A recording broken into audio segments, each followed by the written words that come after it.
ഉണ്ടായിരുന്ന ഹിറ്റ്ലർ ആണ് 21 ദശലക്ഷം പേരെ കൊന്നൊടുക്കിയത് എന്നോർക്കണം. മോഡിയും സസ്യഭുക്കാണെന്ന് കേൾക്കുന്നു.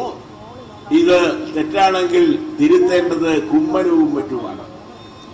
താനില്ലാത്ത നാസി പാർട്ടി ഒന്നും അല്ല എന്നാണ് ഹിറ്റ്ലർ പറഞ്ഞുകൊണ്ടിരുന്നത്.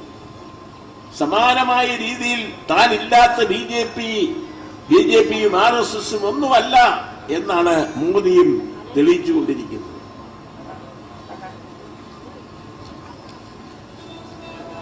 ഇങ്ങനെ ആടി മുടി ഹിറ്റ്ലറിനെ പുനരവതാരമാകാൻ ശ്രമിക്കുന്ന മോദി ഒരു കാര്യം ഓർക്കുന്നത് നല്ലതാണ്.